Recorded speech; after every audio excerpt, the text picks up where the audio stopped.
نداء الحق صوت قد شجاني وبلغني الحقيقة والأماني وكان لي السبيل إلى المعالي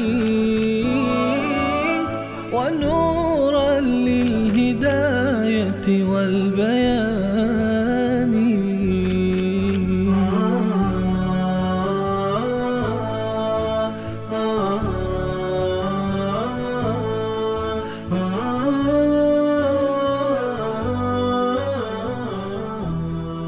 بسم الله الرحمن الرحیم. اللهم صل علی محمد و علی آل محمد کما صلیت علی ابراهیم و علی آل ابراهیم انک حمید مجید و بارک علی محمد و علی آل محمد کما بارکت علی ابراهیم و علی آل ابراهیم انک حمید مجید.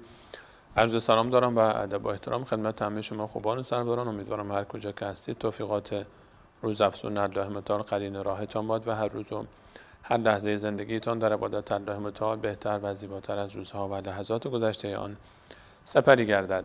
با شما هستیم با ترجمه آیاتی دیگر از سوره مبارکه الحاقه.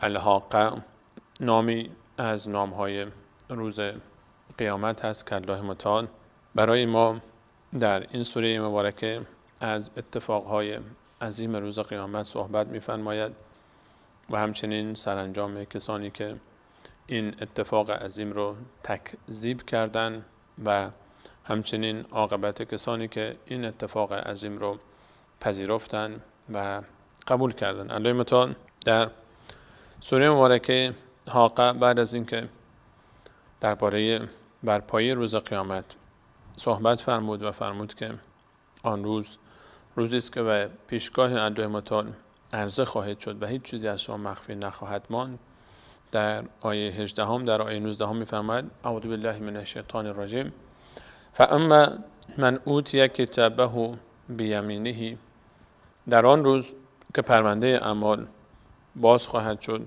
و هیچ چیزی مخفی نخواهد بود و الله متعال حکم خواهد کرد درباره فرزندان آدم علیه السلام و انسانها. فاما من اوتی کتابه بیمینه، آن کسی که نامه اعمال او به دست راست او داده می شود. فاما من اوتی کتابه بیمینه، یکی خواهد آمد ملکی و روبروی شخص کارنامه اعمالش رو به دست راست او می دهد و می فرماید که این کارنامه اعمال شماست، بفرمایید و بگیرید. فاما من اوتی کتابه بیمینه، همین که این کارنامه اعمال از روبرو و به دست راست داده میشه نشان از خوشبختی و سعادت و موفقیت است قبل از اینکه شخص ببینه کارنامه رو. چون اگر موفق نبود به دست راستش نمیدادن، به دست چپش میدادن و از رو نمیدادن، از پشت سر بهش میدادن. فاما من اوتی کتابه بیمینه، هر کسی که نامه اعمال او به دست راست او داده می شود. فیقول، میگوید از خوشحالی، ها اقرؤوا کتابیه، بیایید و کتاب من را بخوانید، بیایید و کتاب من را بخوانید، بیایید که نامه اعمال من را ببینید. از خوشحالی، وقتی منتظر هستی تا پاسخ امتحانی که دادی بیاد، وقتی که در کنکور شرکت کردی برای دانشگاه منتظر نتایج اعلان کنکوری، وقتی که در امتحان ارشد و یا دکترا شرکت کردی و منتظر نتایج هستی، وقتی در امتحان استخدام برای یک کار در یک اداره شرکت کردی و منتظر نتیجه هستی، چه اضطراب و دلهره‌ای داری؟ کاری که دستاوردی که به این دنیا مرتبطه و ضربه‌ای هم به انسان نمیزنه خیلی جاها، اون قدری که انسان رو از بین ببره. بله، تأثیر داره در زندگی انسان همه این امتحانات که ذکر کردم، اما بدون اینها میشه زندگی کرد. یک فرصت دیگه برای تلاش هست. اگه در کنکور قبول نشیم، اگه در امتحانات بالاتر و پایین‌تر، اگه در استخدام، فرصت برای جبران هست، یک بار دیگر، یک جای دیگر، یک کار دیگر. اما وقتی که انسان با وجود اینکه فرصت هست موفق میشه و خبر قبولی به انسان میرسه، چقدر خوشحال میشه. خیلی خوشحال میشه وقتی انسان خبر قبولیش رو میشنوه، در دانشگاهی، در کاری، در امتحانی. نمره خوب گرفته. امتحان قیامت، کارنامه قیامت خیلی ارزشمندتر است، چون اون کارنامه به معنای این است که این طرف میره به جنت و به بهشت میره و دیگه قیامت برای این تمام شده است و دیگر برای این انسان غمی نخواهد بود، غصه‌ای نخواهد بود، اندوهی نخواهد بود، جدایی نخواهد بود، غمی نخواهد بود، مرگی نخواهد بود. همه شادی است، همه خوشحالی است. این احساس زیباست. فاما من اوتی کتابه بیمینه، هر کسی که نامه اعمال او به دست راست او داده شود، فیقول ها اقرؤوا کتابیه، بیایید کتاب من رو بخونید، نامه اعمال من رو نگاه کنید. خوشحاله، پیش این میره، پیش اون میره، پیش این میره. در اون روزی که یوم یفر المرء من اخیه، اون روزی که انسان از برادرش میگریزه، و امیه و ابی، از مادرش، از پدرش، و صاحبته و بنیه، از همسرش، از فرزندش انسان میگریزه. یبصرونهم، اونها رو میبینه، ولی مجرم میخواد که به خاطر اینکه خودش از عذاب نجات پیدا بکنه، حتی فرزندش، حتی همسرش، حتی کل خاندانش رو بده، به جای او عذاب بشن اما خودش عذاب نشه. در این روز سخت این میره پیش این که نامه اعمال من رو ببین، پیش اون میره که نامه اعمال من رو ببین. از خوشحالی چه احساس قشنگی است. به والله طعم لذت رو نخواهیم چشید تا اون روزی که این بشارت به من و شما داده نشه، و تا وقتی که این بشارت به من و شما نرسه، اون موقع اصلا تا اون لحظه لذت و خوشحالی معنایی نخواهد داشت.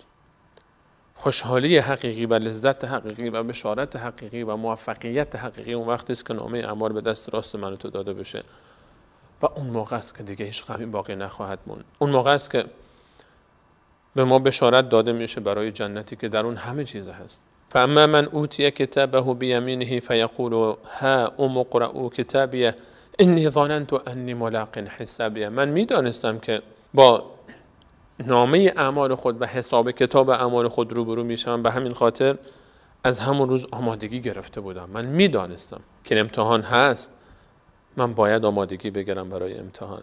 من میدانستم. این خیلی مهم است که بدانیم امتحانی است و آمادگی بگیریم برای آن امتحان. انی ظننت انی ملاق حسابیه، من یقین داشتم که حساب کتاب اعمال خود رو درک خواهم کرد و اینها روبروی من قرار میگیرند، پیش روی من. فهو فی عیشة راضیه، در یک زندگی رضایتمندی است. این انسان بیشتر از این دیگه چی میخواد؟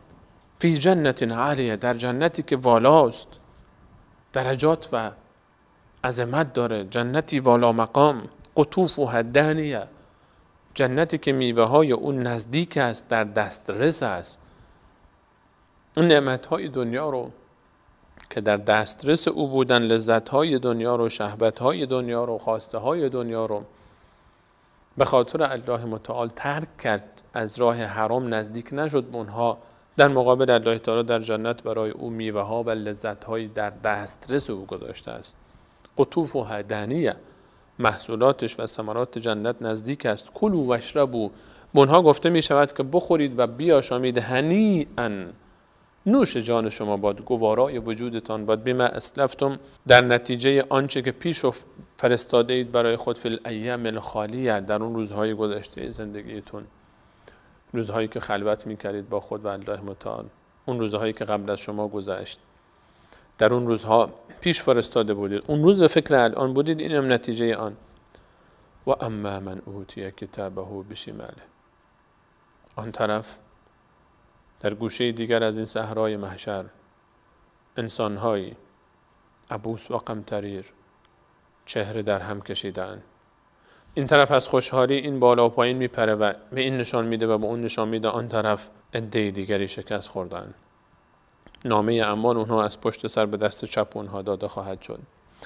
و اما من اوتی کتابه بشماله فیقول یا لیتنی لم اوت کتابیه، خواهد گفت ای کاش اصلا خبر نمی شدم، اصلا داده نمی شدم این پرونده اعمال، کاش به من نمی دادن پرونده اعمال من رو، اصلا خبر نمی شدم. ولم ادری ما حسابیه، کاش نمی دانستم حساب کتابم رو که نتیجهش چی میشه، کاش به من نمی گفتن. یا لیتها کانت القاضیه، کاش همون مرگ پایان زندگی من می بود و از بین می رفتم، دوباره زنده نمی شدم. آن کسی که در این دنیا مرگ بدترین آرزوی اوست و همیشه از مرگ فرار میکنه، کافر، مشرک، کسی که اعتقادی به آخرت نداره و از مرگ میترسه، اصلا مرگ رو دوست نداره، در روز قیامت آرزوی مرگ میکنه. یا لیتها کانت القاضیه، کاش مرگ می آمد و من رو برای همیشه از بین می برد و راحت می شدم و تمام می شد همه چیز. چی شده که این آرزوی مرگ میکنه؟ چون می بینه واقعیت رو. این از مرگ می گریخت و دنیا اصلا آرزو نمی کرد مرگ رو. اونجا چون در دنیا برای اون مرگ به معنای پایان لذت‌های او بود و آرامش و سعادتی که خیال میکرد داره در این دنیا، اما اون دنیا مرگ راه فرار از عذابی است که پیش روی اوست. به این خاطر مرگ رو ترجیح میده بر اون عذاب. یا لیتها کانت القاضیه، کاش میمردم و دیگه اصلا همون که مرده بودم تمام میشد، دیگه بر نمیگشتم به این دنیا با آخرت. همونجا مرگ پایان زندگی من می بود، ولی مرگ پایان زندگی من و تو نیست. مرگ پایان زندگی من و تو نیست. مرگ انتقال از مرحله به مرحله دیگر است. مرگ پایان زندگی من و تو نیست. مرگ انتقال از یک مرحله به مرحله دیگر از زندگی است. مواظب اون مرحله بعدی باش. به خاطر چند صباح این دنیا اون دنیا رو خراب نکن که میلیاردها سال پیش روی من و توست. این شخص میگوید یا لیتها کانت القاضیه ما اغنى عنی مالیه، مال من هیچ سودی به من نبخشید، من رو از هیچ چیزی بی‌نیاز نساخت در این دنیا. هلک عنی سلطانیه، از دست من رفت قدرت و سلطه من، اون حجتی که داشتم در دنیا، زبان تندی که داشتم، کرسی که داشتم، قدرتی که به دست من بود، هیچ کدوم الان به دست من نیست. من ماندم و خودم و اعمال خودم، نه پولی، نه ثروتی، نه خانواده‌ای، نه قدرتی، هیچی نیست. هلک عنی سلطانیه، همه من رو ول کردن و رفتن.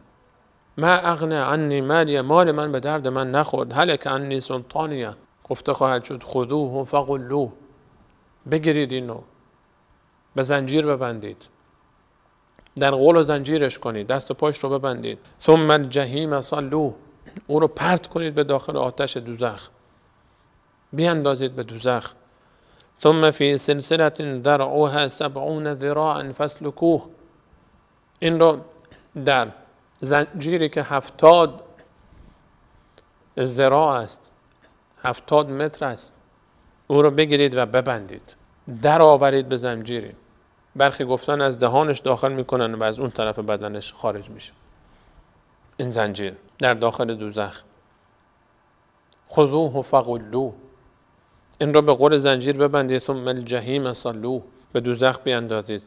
ثم فی سلسله ذرعها 70 ذراعا فاسلکوه، در زنجیری 70 متری این را ببندید، به زنجیر در آورید این رو. انه کان لا یؤمن بالله العظیم، جرم این انسان چی بوده؟ ایمان نداشته به الله عظیم، آن الله عظیمی که خالق آسمان ها و زمین است. این بسیار مهم است. ایمان نه تنها به الله، نفرمود لا یؤمن بالله، به الله ایمان نداشته. الله عظیم، هر چقدر شناخت ما نسبت به الله بالاتر بره، ایمان ما نسبت به الله قوی تر میشه و عبادت ما پررنگتر میشه. باید بشناسیم اون ذاتی رو که به نام الله و خالق خودمون پذیرفتیم که چقدر عظیم است، تا به مانند عظمتش با او رفتار کنیم، تا بترسیم از نافرمانی او، تا مسیر او رو بگیریم، رضایت او رو کسب کنیم و دستوراتش رو انجام بدیم. انه کان لا یؤمن بالله العظیم، برخی به الله ایمان دارن اما نه الله عظیم. فکر میکنه که الله که نیاز به عبادت ما نداره. الله رو ناقص شناختن. اللهی که عظیم است، خالق است، مالک است، مدیر مدبر عالم است، جبار است، منتقم است، قهار است، متکبر است. با اینکه رحمان و رحیم است، بد میکنی و نیک طمع میداری، هم بد باشد سزای بدکاری. گرچه خداوند رحیم است و غفور، گندم ندهد چون جو میکاری. انه کان لا یؤمن بالله العظیم ولا یحض علی طعام المسکین، این تشویق نمیکرد به غذا دادن به مسکین ها. نه تنها بحث غذا دادن به مسکین به جای خود که نمیداد تشویق نمیکرد، خودش جرمه. اینکه کسی خودش به مسکین غذا نمیده یک مرحله است، اونی که تشویق هم نمیکنه. نه تنها بعد غذا بدی به مساکین، تشویق بکنید دیگران رو هم که غذا بدن. این حکایت تعامل با مسکین در کنار ایمان به الله نشان از اهمیت این موضوع داره. اینها به مسکین ها رسیدگی نمی کردن. الله متعال بعد از ایمان به خود عبادت مساکین و رسیدگی مساکین رو مطرح میکن. ای که دستت میرسد کاری بکن، پیش از آن کس تو نیاید هیچ کار. شکرانه بازوی توانا بگرفتن دست ناتوان است. کمک کردن به مسکین اختیار نیست، اجبار است. یک وظیفه شرعی است، باید این کارو بکنی به اندازه توان و وسع خودت. ولی اینکه 10 ریال در جیب داری، 1 ریالش میتونی خرج کنی. 20 تا خرما داری، نصف خرما رو که میتونی خرج کنی. یک وظیفه شرعی است و بسیار مهم. الله متعال میفهمد این انسان هایی که به زندان دوزخ در آمدن، اینها به مسکین ها رسیدگی نمیکردن. و در سوره مبارکه قلم داستان اون کسانی که برادرانی که باغی داشتن و صبح هنگام میخواستن برن محصول باغ رو بچینن به این خاطر که به مساکین ندند، قبل از اینکه مساکین خبر بشن و بیان باغ رو خالی کنن از محصولاتش. الله متعال قبل از اینکه این کار رو بکنن در مسیر هنوز حرکت نکرده بودن، باغ اونها رو با آتش کشید و از بین برد. چون نیت این رو داشتن که به مسکین ها کمک نکنن. نیتش هم خطرناک است. نیت دشمنی با مسکین، نیت ترک کردن مسکین، نیت بیخیال شدن مسکین، ترک کردن مسکین. مسکین کسی است که خرجش کفاف زندگیش رو نمیده. نیاز نیست کون دست دراز بکنه پیش تو باید شناساییشون بکنی. هم خودت هم دیگران رو تشویق کنی که کمک کنن بهش. در خانواده خودت، خویشاوندان خودت، دوستان خودت، محله خودت بگرد، پیدا کن تا این مسیر رو پیش ببریم. و بزرگانی به همسرشون میگفتن غذا رو بیشتر بپز تا ما با ایمان الله متعال نصف جهنم رو نجات پیدا کردیم از دست این زنجیرهای 70 متری. ایمان آوردیم بالله عظیم، اما ولا یحض علی طعام المسکین مونده هنوز. ایمان آوردیم اما طعام مسکین رو هم باید بدیم تا کامل از دست جهنم نجات پیدا کنیم. با وجود همه عبادت ها مسکین رو فراموش نکن در زندگیت. ولا یحض علی طعام المسکین، اینها تشویق نمی کردن دیگران رو. حتی اینکه خودت کمک نکنی که خیلی وحشتناک، کمک بکنی و دیگران رو تشویق نکنی هم ملامتی. ولا یحض علی طعام المسکین، دیگران رو تشویق نمی کردن به طعام دادن مساکین. این جرم اونهاست. فلیس له الیوم هاهنا حمیم، این انسانی که مسکین رو کمک نمی کرد امروز در روز قیامت هیچ دوستی نداره که بهش کمک بکنه، دوست جونجونی نداره که به فریادش برسه. ولا طعام الا من غسلین، غذایی برای خوردن نخواهد داشت چون این به فکر غذای مسکین و یتیم و درمانده و در راه مانده نبود.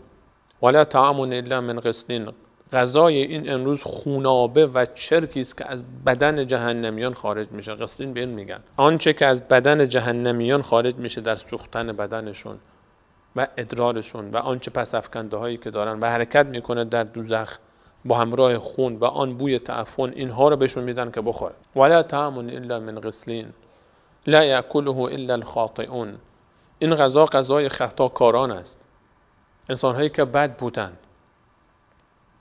فلا اقسم بما تبصرون، و قسم با آنچه که میبینید، و ما لا تبصرون، و آنچه که نمیبینید.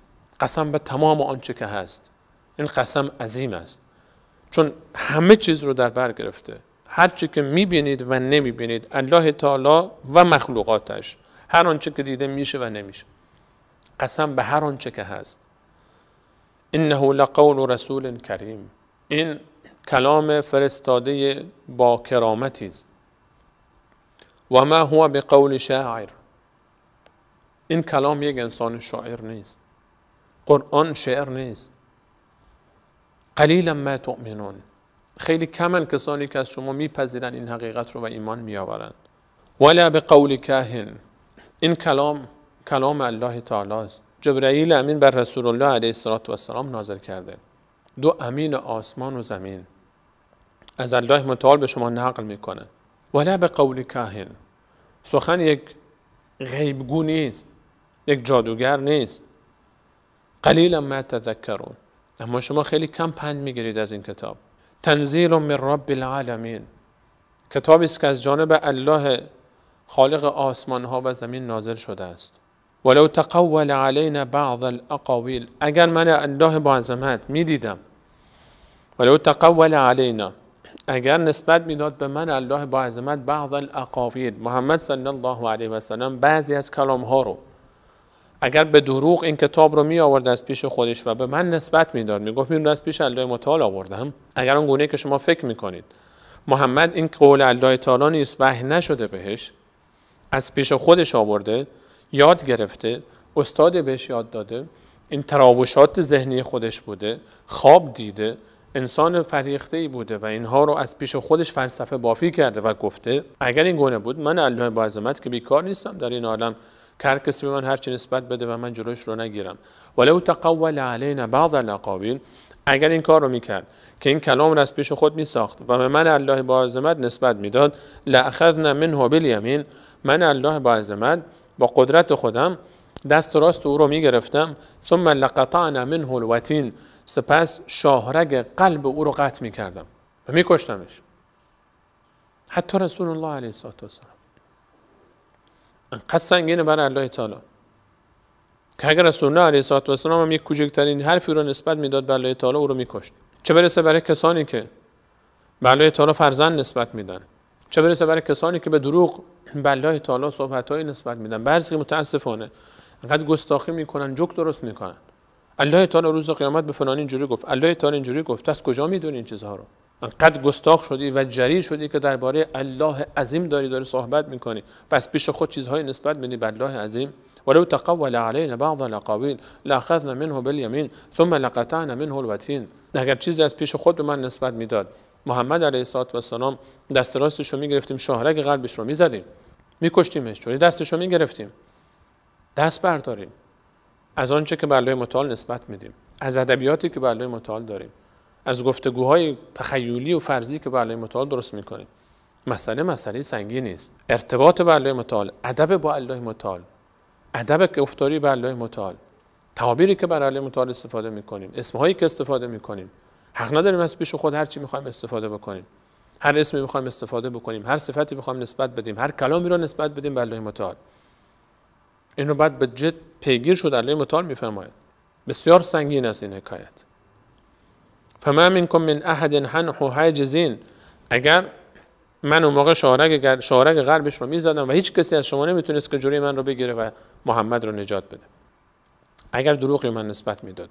مگه میشه که پیغمبری به کسی به دروغ بیاد بگه من پیغمبرم، به الله متعال کتابی بیاره نسبت بده، به الله متعال بلای سرش در نیاره. و انه لتذکرة للمتقین، این کتاب پندی است برای انسان‌های متقی، انسان‌هایی که تقوا پیشه میکنند، دستورات الله متعال رو میپذیرند، به دنبال اطاعت از اوامر او هستند و به دنبال دوری از آنچه که نهی کرده هستند. و انه لتذکرة، این پندی است برای متقیان. و انا لنعلم ان منکم مکذبین، و من الله با عظمت خوب میدانم که از بین شما انسان‌ها کسانی هستند که تکذیب میکنن این کتاب رو. الله تعالی خلق کرده انسان‌ها رو و خوب میدانه که انسان‌هایی هستند که نمیپذیرن، پشیمان میشن، اما دیر میگن لو كنا نعقل نسمع او نعقل، لو كنا نسمع او نعقل ما كنا في اصحاب السعیر. اگر میشنیدیم به خوبی این کتاب رو و فکر میکنیم و تفکر میکنیم و عقلمون رو به کار میانداختیم، الان از دوزخ نبودیم، از جمله دوزخیان. اما موقع فاعترفوا بذنبهم، اعتراف میکنن به ذنبشون، اما چه فایده؟ فسحقا لاصحاب السعیر، نفرین و لعنت باد بر اهل دوزخ و آتش. و انه لتذکرة للمتقین و انا لنعلم ان منکم مکذبین، و من الله با عظمت میدانم که دی از شما تکذیب میکنن، اما نتیجهش چی هست؟ که حسرت خواهید خورد، کسانی که تکذیب میکنید این کتاب رو. و انه لحسرة علی الکافرین، حسرتی برای شما خواهد ماند. میگه یا حسرت علی ما فرطت فی جنب الله، حسرت بر من که من چقدر افراط کردم، کوتاهی کردم، تقصیر دارم در رابطه با الله متعال و کاش این کار نمی کردم. و انه لحق الیقین، آنچه در این کتاب است حق است، یقینا واقعیت دارد، حق و حقیقت است، واقعیت است، دروغی در کار نیست. فسبح، هر که اینطوری است، ایمان داری به حقانیت این، نتیجه این است. فسبح، تسبیح بگو پاک و منزه است الله متعال از هر عیب، از هر نقص، در ذاتش، در صفاتش، در افعالش. فسبح باسم ربک العظیم، با نام عظیم پروردگارت او رو یاد بکن. بگو سبحان ربی العظیم، بگو سبحان ربی العظیم. الله با عظمت رو، الله رو با نامهای با عظمتش یاد کن، تسبیح بگو، عبادت بکن و در راه معصیت او قرار نگیر و بترس از این که عذاب خود رو بر تو نازل گرداند. الله متعال همین ما شما رو پیروانی حقیقی برای قرآن کریم و رسول الله علیه السلام و بندگانی خوب برای خود قرار بدهد. توفیق عبادت صالح و خالصانه و استمرار و استقامت تا آخرین لحظه حیات نصیب گرداند و همچنین حسن خاتمه و رضایت خود رو در آخرت نصیب ما و شما بگرداند و همه امت اسلامی. از اینکه تا این لحظه برنامه خود یاری فرمودید از همه شما عزیزان تشکر و سپاس رو دارم. تا برنامه بعد همه شما عزیزان رو به الله متعال میسپارم. الله یار و نگهدارتان و السلام علیکم و رحمت الله و برکاته.